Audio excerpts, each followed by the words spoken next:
Dah,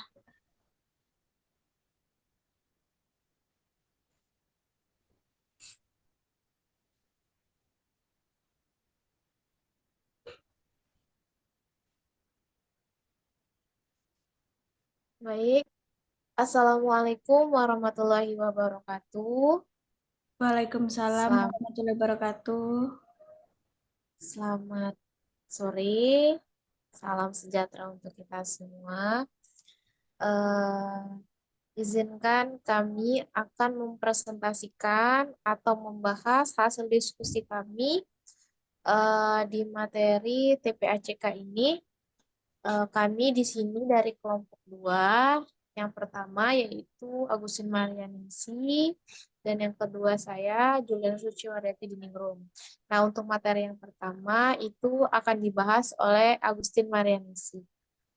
Kepada Agustin dipersilakan. Baiklah, terima kasih Saudari Suci. Baiklah, yang pertama di sini saya akan menjelaskan tentang apa itu kepribadian. Nah, kepribadian itu adalah ciri khas pola pikir, perasaan, dan perilaku individu yang dibentuk oleh kombinasi faktor biologis, psikologis, dan lingkungan. Nah, dan unik dan berbeda pada setiap peserta didik. Faktor yang mempengaruhi kepribadian itu ada 5. Yang pertama yaitu genetik atau hereditas, yang kedua lingkungan keluarga, yang ketiga pengalaman hidup, yang keempat pendidikan dan sekolah, yang kelima teman sebaya dan masyarakat sekitar. Selanjutnya yaitu prinsip perkembangan kepribadian. Kepribadian itu berkembang sepanjang hidup dan dipengaruhi oleh interaksi dengan lingkungan yang bersifat dinamis atau bisa berubah dan berkembang melalui proses belajar dan pengalaman sosial. Selanjutnya akan dijelaskan oleh Saudari Suci. Nah, implikasi bagi pendidik yaitu yang pertama, pendidik perlu memahami karakter unik tiap peserta didik. Bahwasannya setiap peserta didik itu memiliki karakter yang unik dan berbeda. Lingkungan belajar harus mendukung perkembangan kepribadian, perlu adanya pendekatan individual dan penguatan karakter, dan selanjutnya yaitu pentingnya komunikasi, empati, dan penguatan positif. Contoh praktik di sekolah yaitu yang pertama, memberikan ruang berekspresi melalui proyek, yang kedua konseling dan bimbingan pribadi, yang ketiga menggunakan metode pembelajaran aktif, dan yang terakhir yaitu menghargai perbedaan dan keragaman karakter. Nah, untuk memperdalam materi kita hari ini yaitu eh, karakteristik pendidikan. Bagaimana sih karakteristik pendidikan pembelajaran di abad 21? Nah, di sini batasan masalah atau yang akan kita bahas yaitu pendidikan di abad 21 tentang 4C di sekolah. Nah, karakteristik pendidikan di abad 21 itu yang pertama berpusat pada peserta didik, yang kedua mengembangkan keterampilan berpikir tingkat tinggi atau yang sering dibahas yaitu tentang high order thinking skill atau HOTS, kolaboratif dan kontekstual. Selanjutnya mengintegrasikan teknologi dan literasi digital, dan yang terakhir yaitu mengembangkan karakter dan kecakapan hidup. 4C di sini dalam pembelajaran abad 21 yang pertama yaitu critical thinking atau berpikir kritis, yang kedua kreatif, yang ketiga komunikasi, dan yang keempat kolaborasi atau bekerja sama. Nah, berpikir kritis di sini yaitu peserta didik mampu menganalisis informasi secara logis dan objektif, mengidentifikasi masalah dan mencari solusi. Contoh contoh praktiknya yaitu melalui debat, studi kasus, atau metode pembelajaran berbasis eh, problem based learning. Selanjutnya akan dijelaskan oleh Agustin. Baiklah, selanjutnya itu kreativitas. Nah, kreativitas ini yaitu kita dapat menghasilkan ide atau gagasan baru Yang kedua, bisa menggunakan pendekatan inovatif dalam menyelesaikan tugas, contohnya seperti proyek seni, eksperimen, dan desain produk. Selanjutnya itu komunikasi. Nah, komunikasi ini maksudnya itu kita dapat menyampaikan ide dengan jelas secara lisan maupun tulisan dan mendengarkan secara aktif dan memberi respon. Contohnya dalam kegiatan pembelajaran yaitu presentasi, diskusi kelompok, dan wawancara. Selanjutnya itu kolaborasi.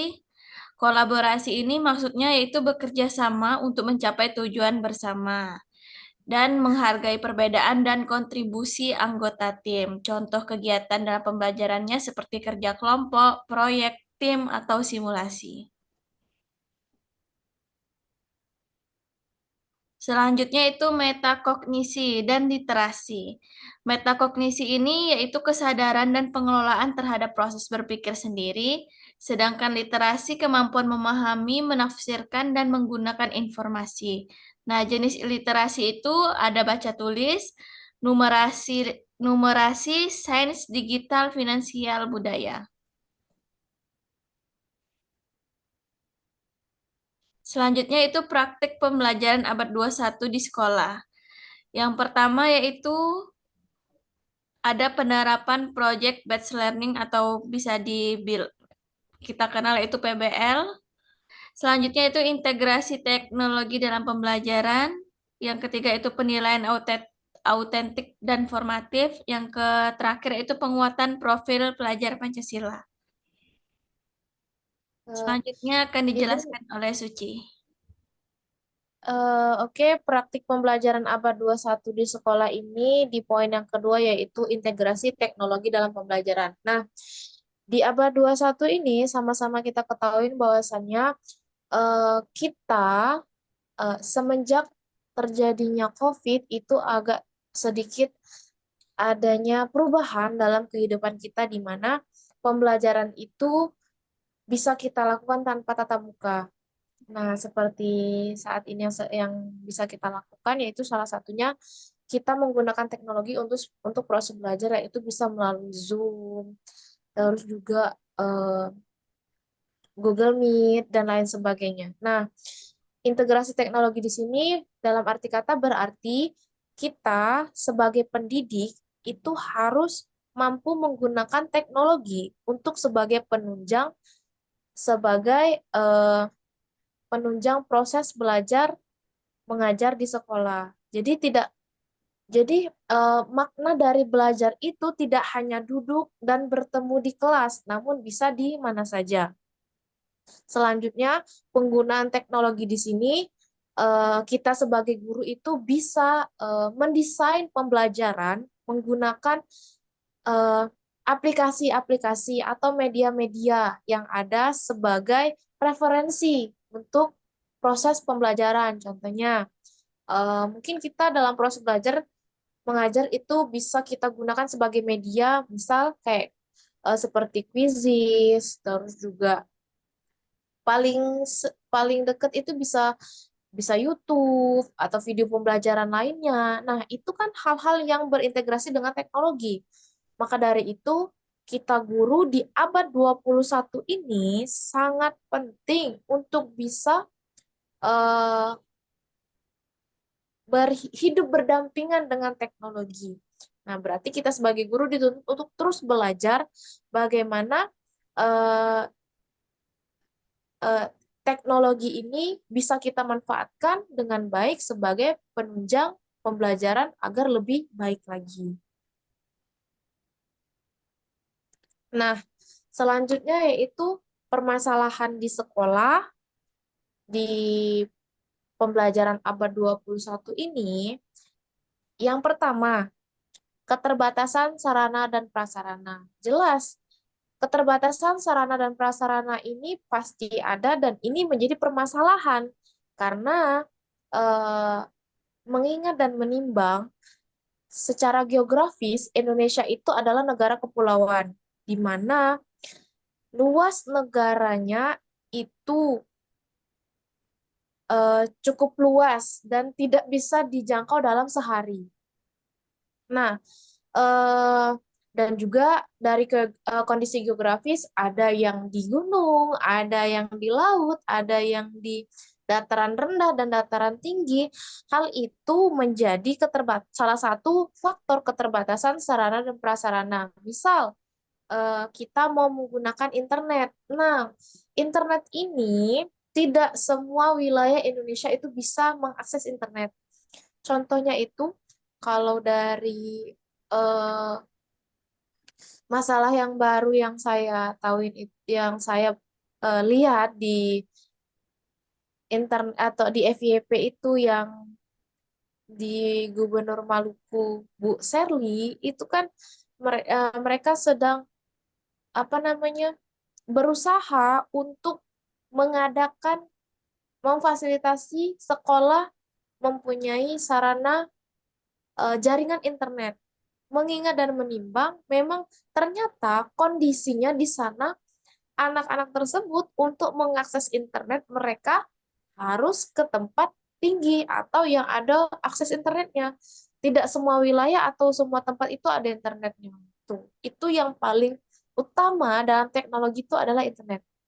Belum lagi eh, sarana dan prasarana yang lainnya seperti apa kepemilikan Infokus, terus juga laptop, listrik. Nah, bahkan saudara-saudara kita yang berada di Papua itu agak sedikit berbeda dalam menikmati listrik. Mereka harus eh, menampung menampung apa sistem tata surya diolah menjadi energi listrik. Beda dengan kita, yang dimana kita kalau ingin menggunakan listrik itu tinggal colok. Ternyata mereka enggak, mereka harus mengolah dulu.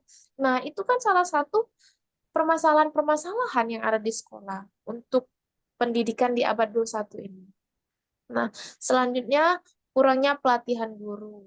Eh, Kurangnya pelatihan guru di sini kalau menurut pendapat saya, eh, sebenarnya guru itu bisa belajar secara mandiri. eh, Apalagi mengingat dan menimbang di era teknologi seperti ini banyak sekali sumber belajar yang bisa kita gunakan untuk menambah wawasan seperti YouTube dan lain sebagainya, sosial media, bagaimana rekan-rekan sejawat yang lain itu men-sharing bagaimana sih proses pembelajaran mereka. Oh, begini, kami melakukan proses begini dan ini bisa ditiru di sekolah Bapak Ibu lainnya. Itu bisa. Namun, mungkin pelatihan di sini bisa juga dibuat untuk mereka mungkin yang masih eh, kurang penguasaan terhadap teknologi menurut saya. Selanjutnya, kurikulum belum sepenuhnya fleksibel dan yang kita ketahui bersama bahwasanya kurikulum kurikulum K13 yang belum khatam atau belum selesai saja baru mau dipahami oleh guru-guru, ternyata kita harus berganti lagi kurikulum ke kurikulum merdeka. Terus selanjutnya perbedaan kesiapan siswa dan dominasi pembelajaran satu arah. Oke, eh mungkin hanya itu pembahasan di materi yang pertama ya Teh ya, ya Ria ya. Selanjutnya kita Materi beralih yang ke kedua. materi selanjutnya, yaitu tentang Pendekatan sistem dalam pengembangan pendidikan di Indonesia. pendekatan sistem dan pengembangan pendidikan Indonesia. Oke, mungkin untuk materi ini sebagai pembukaan, boleh Saudari Agustin? Baik, di sini Mbak. Stop.